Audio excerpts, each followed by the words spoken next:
Hello everyone, this is Kaveri Kathuria and once again welcome back to our channel. I hope you all are doing great, and as you know, in last lecture we discussed about the 4 P's of marketing mix, and now in today's lecture we will discuss about the factors affecting marketing mix. So let's start it, and your topic is factors affecting marketing mix, right?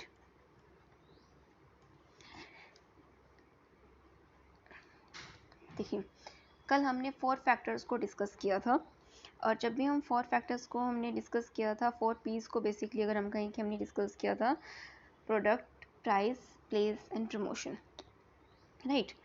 Marketing mix जब हम एक बार decide करते हैं तो marketing mix क्या होता है कि ऐसा नहीं होता कि फॉर एवर के लिए डिसाइड हो गया। ये आपका जो मार्केटिंग मिक्स होता है वो डायनामिक नेचर का होता है। तो जो मार्केटिंग प्रोग्राम्स होते हैं फर्म के, उसके अंदर कंसिस्ट किए जाते हैं, नंबर ऑफ मार्केटिंग वेरिएबल्स को कंसिस्ट किया जाता है, राइट। तो जो मार्केट के ऑब्जेक्टिव्स को अचीव करने में हमें हेल्प करते हैं। तो अगर मार्केटिंग मिक्स की अगर हम बात करें तो उसको बहुत से फैक्टर्स जो हैं अफेक्ट करते हैं, और इन फैक्टर्स को क्लासीफाई किया जाता है 2 कैटेगरीज में। और बेसिकली ये आपके होते हैं, एक तो होता है आपका अनकंट्रोलेबल और सेकंड होता है आपका कंट्रोलेबल फैक्टर। कुछ फैक्टर ऐसे होते हैं जो अनकंट्रोलेबल नेचर के होते हैं,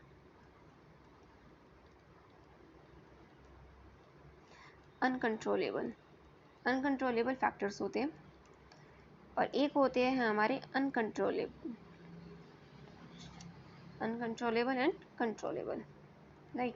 ये आपके सेकंड टाइप होता है कंट्रोलेबल फैक्टर्स। अगर इन फैक्टर्स की अगर हम बात करते हैं तो यहाँ पर होता क्या है आपका कि देखिए, अगर इन फैक्टर्स को हम डिस्कस करें वन बाय वन, तो कंट्रोल एंड अनकंट्रोलेबल, पहले हम इसको डिस्कस करते हैं। अनकंट्रोलेबल ऐसे फैक्टर्स जिनको कंट्रोल नहीं किया जा सकता, ठीक है।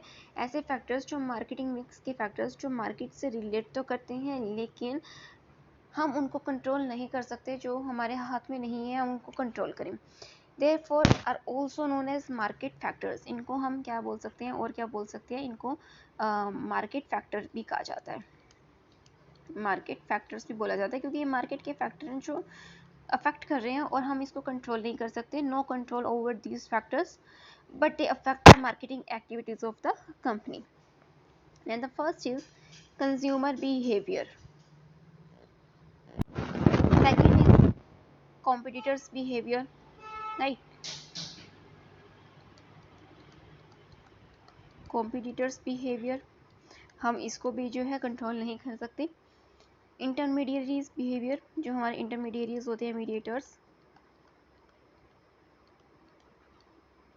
इंटरमीडिएरीज बिहेवियर वन बाय वन अभी हम इसको डिस्कस करेंगे। एक होता है गवर्नमेंट्स बिहेवियर, ठीक है, ये हो गया आपकी गवर्नमेंट बिहेवियर। दूसरी तरफ हम बात करते हैं कंट्रोलेबल फैक्टर्स की, तो कुछ फैक्टर्स ऐसे होते हैं जिनको कंट्रोल किया जा सकता है, जो हमारे हैंड में है कि हम उन्हें कंट्रोल कर लेंगे। आपका सेकंड पार्ट ये है, इसके अंदर इंक्लूड होगा आपकी प्रोडक्ट पॉलिसी। प्रोडक्ट आपका है तो आप अपनी पॉलिसी को उसके अनुसार बना सकते हैं, प्रोडक्ट पॉलिसी। इसी के बाद आपका नेक्स्ट आता है ब्रांडिंग पॉलिसी। ब्रांडिंग पॉलिसी, आपका जो ब्रांड है आप उसके लिए जो है पॉलिसी वगैरह बना सकते हैं, चेंज कर सकते हैं। Packaging policy, packaging policy, right. और इसी के साथ आपका नेक्स्ट आता है इसी के अंदर प्राइसिंग पॉलिसी। प्रोडक्ट आपका है तो प्राइस भी आप ही डिसाइड कर रहे हैं, प्राइसिंग पॉलिसी। ये सब फैक्टर्स आपके जो आते हैं, किस में आते हैं, कंट्रोलेबल में। इसी के साथ आप यहाँ पर ले सकते हैं promotion policy, right, promotion policy. Promotion policy के साथ आप ले सकते हैं यहाँ पर डिस्ट्रीब्यूशन पॉलिसी, डिस्ट्रीब्यूशन पॉलिसी। और इसी के साथ आपके कुछ अदर फैक्टर्स भी होते हैं जिनकी कैटेगरी हम कर लेते हैं।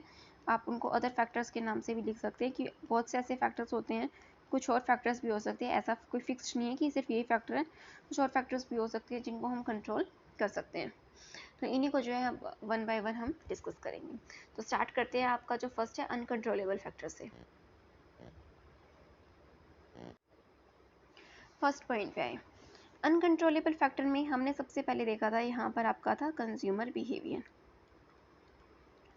कंज्यूमर बिहेवियर, ठीक है, मोस्ट इम्पोर्टेंट होता है कंज्यूमर का बिहेवियर प्रोडक्ट के लिए।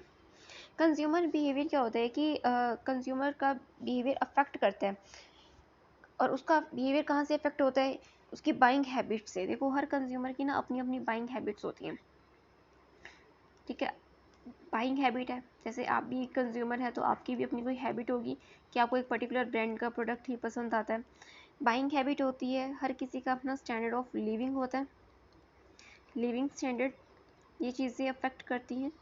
लिविंग स्टैंडर्ड के साथ साथ नेक्स्ट अफेक्ट करता है सोशल इन्वायरमेंट, ठीक है, सोशल इन्वायरमेंट अफेक्ट करता है, ये चीज़ें आपको ध्यान रखनी है। और हर किसी की अपनी इनकम होती है, इनकम में बदलाव आता रहता है, फिक्स्ड नहीं रहती, अप्स एंड डाउन्स आते रहते हैं। चेंज इन इनकम है, फैशन, सोशल स्टेटस, एटीट्यूड, ठीक है। आप इन पॉइंट्स नोट डाउन कर सकते हैं। फॉर एग्जांपल सोशल स्टेटस ये पर्सन का होता है, और आप यहाँ पर एटीट्यूड ले सकते हैं, पर्सन की डिज़ायर्स होती हैं एंड प्रेफरेंस होती है, ठीक है। ये कुछ ना पॉइंट होते हैं। अब इन पॉइंट का क्या इफेक्ट है ये देखो। कहना क्या कहता है कि अगर इनमें से किसी भी फैक्टर में चेंज आता है तो कंज्यूमर के बिहेवियर में चेंज आ जाता है। तो मार्केट में क्या करना होता है, मार्केटर को भी अपने प्रोडक्ट को कंज्यूमर के बिहेवियर के अकॉर्डिंग जो है चेंज करना चाहिए। पहले कभी देखो, अगर हम बात करते हैं कि अगर हमने पहले फ़ोन देखते हैं, नोकिया का फ़ोन, ठीक है। पहले आपको पता है कि नोकिया के फ़ोन आया करते थे और काफ़ी फेमस हुआ करते थे। लेकिन इसके बाद क्या हुआ कि फिर एंड्रॉयड फ़ोन आ गए, ठीक है। जब एंड्रॉयड फ़ोन आया तो यहाँ पर क्या था कि नोकिया ने चेंज नहीं किया खुद को एंड्रॉयड फ़ोन्स के अकॉर्डिंग, तो फिर नोकिया कंपनी जो है वो बंद हो गई। कंज्यूमर का जब बिहेवियर चेंज हुआ तो कंपनी के मार्केटर ने अपने आप को चेंज नहीं किया, तो यहाँ पर क्या था, कंपनी को भी अपने प्रोडक्ट में चेंज लाना चाहिए था। लोगों का स्टैंडर्ड ऑफ लिविंग चेंज हुआ, उनके सोशल इन्वायरमेंट चेंज हुए, तो उनका बाइंग हैबिट भी चेंज हो गया। तो ऐसा होता है कि जैसे ही कंज्यूमर का बिहेवियर चेंज होता है तो हमें भी अपने प्रोडक्ट में चेंज लाना चाहिए, कुछ इनोवेटिव लाना चाहिए। अगर हम नहीं लाएंगे तो हमारा प्रोडक्ट आउट ऑफ मार्केट हो जाएगा। तो फर्स्ट आपका पॉइंट आता है कंज्यूमर बिहेवियर। अगर आप कंज्यूमर के बिहेवियर को कंट्रोल नहीं कर सकते, कंज्यूमर के बिहेवियर के अकॉर्डिंग हमें चलना पड़ेगा, ठीक है, मार्केटर को चलना पड़ेगा। नेक्स्ट आपका आता है कॉम्पिटिटर्स इन्वायरमेंट, ठीक है। सेकंड इसके अंदर आपका आता है कॉम्पिटिटर्स इन्वायरमेंट।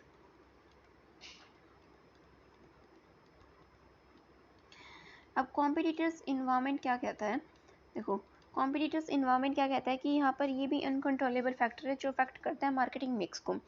कैसे कि अगर जब भी हम मार्केटिंग मिक्स को प्रिपेयर कर रहे होते हैं तो मार्केटिंग मैनेजर को ट्राई करना चाहिए कि जो कॉम्पिटिटिव कंडीशंस है, ठीक है, उसको भी स्टडी करना चाहिए कि हमारा कंपटीटर क्या स्टेप ले रहा है। और इस पर्पज़ के लिए हमें क्या चीज़ें देखनी होती हैं, बेसिस ऑफ कंपटीशन। सबसे पहले आप देखो कि आपके कंपटीशन का बेस क्या है, बेसिस ऑफ कंपटीशन, ठीक है। इस चीज़ को सबसे पहले जो है ध्यान रखा जाता है। आपका कंपटीशन एक्चुअल में है किस बेस पे कम्पीट कर रहे हैं आप अपने कंपटीटर से। अब नंबर ऑफ कंपटीटर्स आपके कितने हैं, मार्केट में कितनी ऐसी ब्रांड्स हैं जो आपके प्रोडक्ट को कम्पीट करती हैं, नंबर ऑफ कंपटीटर्स। फिर इसी के साथ आपको ये चीज़ पता होना चाहिए कि मार्केटिंग स्ट्रेटेजी, कंपटीटर क्या मार्केटिंग स्ट्रेटेजी अपना रहा है, ठीक है। Marketing strategies of competitor. Strategies ही ऐसी चीज़ है जो आपको जो है अपने कॉम्पिटिटर से आगे ले जा सकती है। मार्केटिंग स्ट्रैटेजी ऑफ कॉम्पिटिटर्स, उस चीज़ पर भी आपको जो है नज़र रखनी होती है।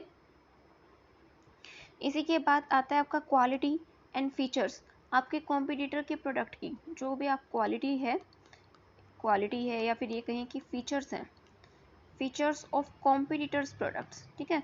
जो आपका कॉम्पिटिटर्स है उसके प्रोडक्ट के बारे में, उसके प्रोडक्ट के क्या फीचर्स हैं, आपके कॉम्पिटिटर क्या क्वालिटी प्रोवाइड कर रहे हैं, कॉम्पिटिटर का क्या है पॉइंट ऑफ व्यू है टुवर्ड द कंज्यूमर, ठीक है। तो ये सब चीज़ें आपको जो है मार्केटिंग मिक्स को प्रिपेयर करते समय ध्यान रखनी होती है। अब आप अपने कंपटीटर को तो कंट्रोल नहीं कर सकते, लेकिन एक चीज़ याद रखनी है कि आप उनकी जो एक्टिविटीज़ हैं उनको ऑब्जर्व करें और उस चीज़ के ऊपर जो है नज़र रखें, ताकि हम टाइमली अपने प्रोडक्ट में भी चेंज कर पाएँ।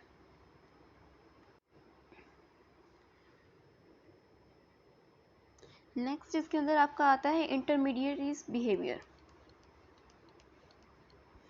इंटरमीडिएरीज बिहेवियर। इंटरमीडिएरीज बिहेवियर भी मोस्ट इम्पॉर्टेंट है आपके लिए, इसको समझना। आप इनके बिहेवियर को चेंज नहीं कर सकते, लेकिन आपको इनके बिहेवियर को कंट्रोल करना है। आप इनको कंट्रोल नहीं कर सकते, आपको अपना बिहेवियर इनके अकॉर्डिंग चेंज करना होगा। फॉर एग्जांपल कि डिस्ट्रीब्यूशन सिस्टम जो आपका होता है, मार्केटिंग मैनेजर को कंसीडर करना चाहिए कि कौन कौन से वेरियस चैनल है डिस्ट्रीब्यूशन के, ठीक है। इंटरमीडिएरीज का बिहेवियर कैसा है, यहाँ पर मोस्ट इम्पॉर्टेंट जैसे होता है कि होलसेलर है, रिटेलर है, ठीक है। होलसेलर और रिटेलर को आपको ध्यान रखना होता है कि ये लोग कैसे कस्टमर के साथ कांटेक्ट कर रहे हैं। Wholesaler come into direct contact with the customer. ये क्या करते हैं, ये लोग कस्टमर के डायरेक्ट कांटेक्ट में आते हैं, ठीक है। कस्टमर से डायरेक्ट कांटेक्ट बनाते हैं, और जब ये लोग डायरेक्ट कांटेक्ट बनाते हैं तो इन लोगों को इनको opinion about the product and the methods of working directly affect the consumers response. तो इनको कंज्यूमर के एटीट्यूड की नॉलेज होती है, ठीक है। ये कंज्यूमर का एटीट्यूड समझ पाते हैं, और यही लोग जो होते हैं कंज्यूमर के ओपिनियन भी लेते हैं और उनसे पूछते हैं प्रोडक्ट कैसा लगा, और इनके ओपिनियन को दिमाग में रखते हुए जो है आप लोगों को मेथड्स बनाने होते हैं, ताकि जो है हम अपने प्रोडक्ट में आगे चेंज कर पाएँ, ठीक है। और एक पर्टिकुलर टाइम पे क्या होता है कि जो सर्टेन चेंज ऑफ डिस्ट्रीब्यूशन होता है, ठीक है, certain change of distribution become less effective, the marketer must go for the another channel. तो आपको इन चीज़ों में चेंज करना होता है, और टाइम टू टाइम आप जो है अपने इंटरमीडिएट बिहेवियर में भी जो है आपको बदलाव लाना होता है। आप एक ही फिक्स्ड सिस्टम से नहीं चल सकते। नेक्स्ट आपका आता है गवर्नमेंट्स बिहेवियर। तो यहाँ पर गवर्नमेंट का बिहेवियर जो होता है फोर्थ, वो भी बहुत ज़्यादा अफेक्ट करता है, ठीक है। अब गवर्नमेंट का बिहेवियर कैसा है देखिए, अब यहाँ पर क्या कहता है कि गवर्नमेंट होती है किसी भी कंट्री की, तो वो क्या करती है, वो रूल्स रेगुलेशंस फ्रेम करती है, ठीक है। वो रूल्स एंड रेगुलेशंस फ्रेम करती है यहाँ पर। अब जो रेगुलेशंस वगैरह बनाए गए हैं वो किसके रिस्पेक्ट में बनाए जाते हैं, प्रोडक्ट की क्वालिटी, प्रोडक्ट का डिज़ाइन, ठीक है। यहाँ प्रोडक्ट की जो क्वालिटी होती है, प्रोडक्ट का जो डिज़ाइन होता है वो दिमाग में बनाया जाता है।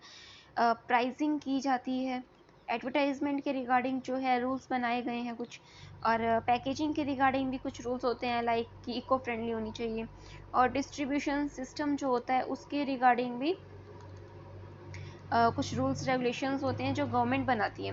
तो अगर कोई भी चेंज आता है, in case any change in such rules will force the marketer to make necessary changes in his marketing mix.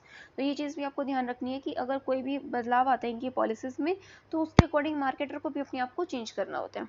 तो ये सब फैक्टर्स जो हैं, ये इनको आप एज अ मार्केटर आप इसको कंट्रोल नहीं कर सकते, लेकिन इनमें जो बदलाव आएगा उसके अकॉर्डिंग आपको अपने प्रोडक्ट को चेंज करना होगा, अपनी पॉलिसीज़ को चेंज करना होगा। दैट्स वाई इनको हम अनकंट्रोलेबल कहते हैं। नेक्स्ट इसके अंदर आता है आपका कंट्रोलेबल वेरिएबल। देखिए, अगर कंट्रोलेबल वेरिएबल की अगर हम बात करें, ऐसे फैक्टर्स जिनको आप कंट्रोल कर सकते हैं, कंट्रोलेबल फैक्टर्स। अब इसके अंदर फर्स्ट क्या आता है, प्रोडक्ट पॉलिसी, ठीक है। प्रोडक्ट आपका है तो पॉलिसी भी आप बनाएंगे, प्रोडक्ट पॉलिसी, इसको आप कंट्रोल कर सकते हैं। अब इसको कैसे कंट्रोल कर सकते हैं, कहता है कि जो प्रोडक्ट का क्वालिटी है वो ऐसा होना चाहिए कि जो कस्टमर की नीड को सेटिस्फाई करता हो। So that's why it should be plan and develop it's product accordingly. आप अपने प्रोडक्ट को वैसा ही बनाएं जो कस्टमर की नीड को सेटिस्फाई करता हो। और उसके अंदर होना क्या चाहिए, एक तो न्यू प्रोडक्ट को डेवलप करो, ठीक है। डेवलप किया जाए टाइम टू टाइम, डेवलप किया जाए न्यू प्रोडक्ट, प्लस आप क्या करें कि आपको प्रोडक्ट को मॉडिफाई करना होता है, ठीक है। आप प्रोडक्ट को मॉडिफाई करते रहें, और एग्जिस्टिंग मतलब जो आपका प्रोडक्ट है उसको आप मॉडिफाई करते रहें, इसमें कुछ चेंजेस लाते रहें। और एक क्या करें कि डिसकंटिन्यू कर दें अनप्रॉफिटेबल प्रोडक्ट को, जो आपको प्रोडक्ट प्रॉफिट नहीं दे रहे हैं उसका डिसकंटिन्यू कर सकते हैं, डिसकंटिन्यू ऑफ अनप्रॉफिटेबल, जो आपको प्रॉफिट नहीं दे रहे हैं, अनप्रॉफिटेबल प्रोडक्ट जो है उसको हम बंद कर सकते हैं, क्योंकि कोई फ़ायदा ही नहीं है अगर वो, अगर आपको कॉस्ट कवर करके भी नहीं दे रहे हैं। तो ये सब डिसीजन जो है आप अपने प्रोडक्ट के रिगार्डिंग जो है ले सकते हैं, आप अपने प्रोडक्ट के रिगार्डिंग पॉलिसी बना सकते हैं, आपके कंट्रोल में है। फिर इसके अंदर आपका नेक्स्ट आता है यहाँ पर ब्रांडिंग पॉलिसी, ठीक है। ब्रांडिंग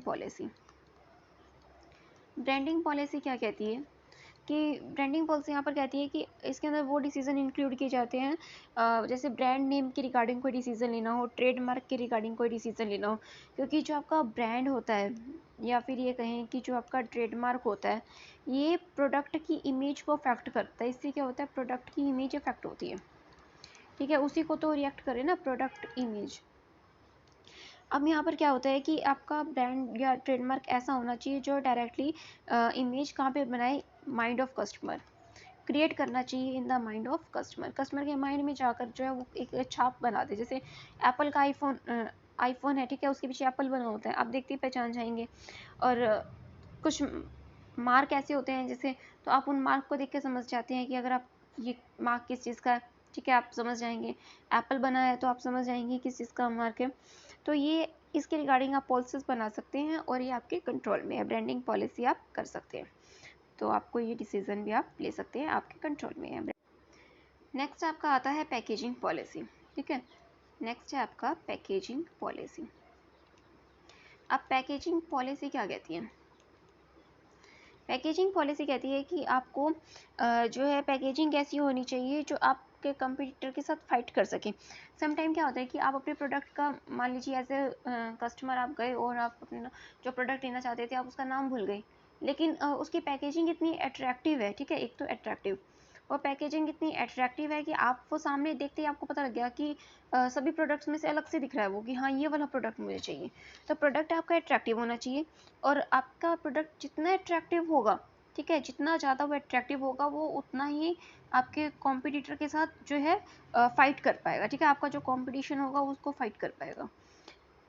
और आपके प्रोडक्ट की मान लो पैकेजिंग इतनी डल कलर है या फिर वो मतलब कि इतनी अट्रैक्टिव नहीं है, तो वो उन सब प्रोडक्ट्स में मिक्स हो जाएगी, उसको जो आप अलग से नहीं दिख पाएंगे।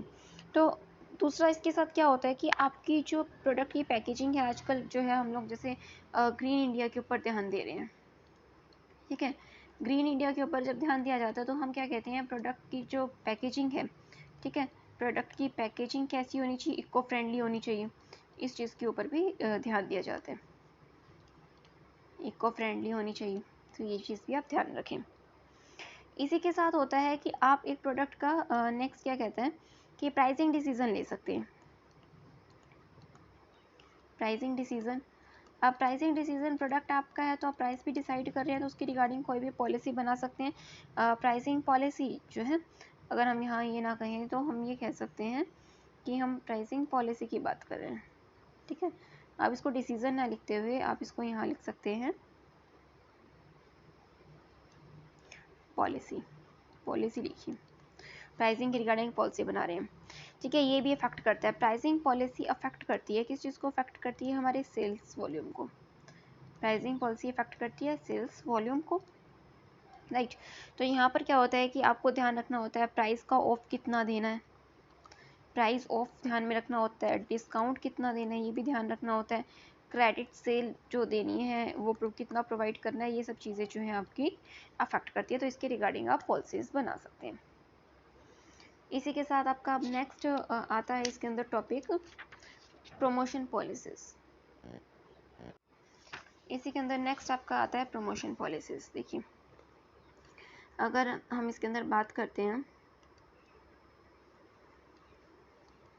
प्रमोशन पॉलिसीज की, ठीक है, प्रमोशन पॉलिसी देखिए क्या होता है, प्रमोट करने के लिए, प्रोडक्ट को प्रमोट करने के लिए भी तो पॉलिसी बनानी पड़ेगी, प्रोडक्ट को प्रमोट करने के लिए आपको पॉलिसी बनानी पड़ती है।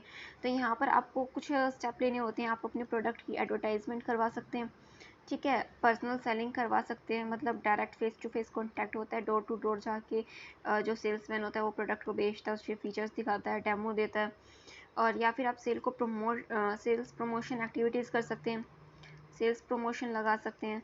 सेल्स प्रमोशन का यहाँ पर मतलब होता है सेल्स प्रमोशन का, जैसे गिफ्ट्स दे देना, ठीक है, फ्री कूपन्स देना, तो आप सेल्स प्रमोशन जो है वो भी निकाल सकते हैं।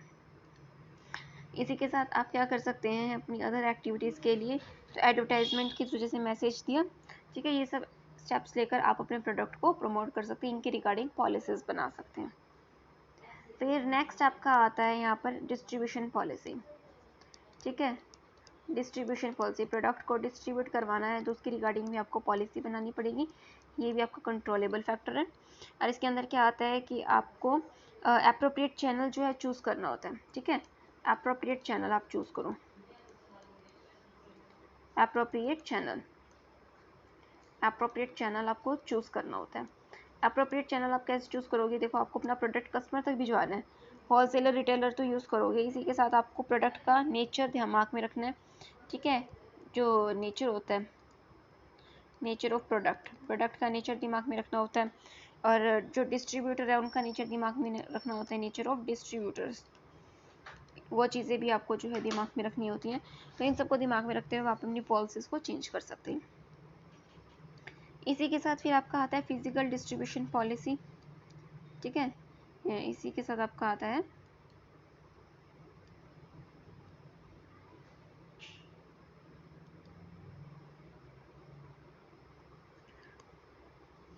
Physical distribution policy. Physical distribution policy भी जो है आपको डिसाइड करनी होती है। अभी फिजिकल डिस्ट्रीब्यूशन पॉलिसी क्या कहती है, यहाँ पर आपको क्या करना होता है कि सप्लाई जो होती है प्रोडक्ट की, वो डिपेंड करती है कस्टमर की नीड के ऊपर, उसकी डिमांड के ऊपर डिपेंड करती है। और इस पर्पज़ के लिए हम लोग क्या करते हैं कि हमें फिजिकल डिस्ट्रीब्यूशन पॉलिसी डिसाइड करनी होती है। इसके अंदर हमें ये देखना होता है कि हमें ट्रांसपोर्टेशन, ठीक है, ट्रांसपोर्टेशन पर ध्यान दिया जाता है, वेयर हाउसिंग पर ध्यान दिया जाता है, प्रोडक्ट को वेयर हाउस में सिक्योर रखा जाता है, इन्वेंट्री पे कंट्रोल किया जाता है ताकि इन्वेंट्री ना तो हमारे पास ज़्यादा हो कि हमारे पास ओवरलोडेड स्टॉक हो जाए, ना ही इन्वेंट्री इतना कम हो कि कस्टमर लेने आए और हमारे पास स्टॉक अवेलेबल ना हो। तो इन्वेंट्री को कंट्रोल करना होता है कि ज़्यादा पैसा भी ब्लॉक ना हो जाए।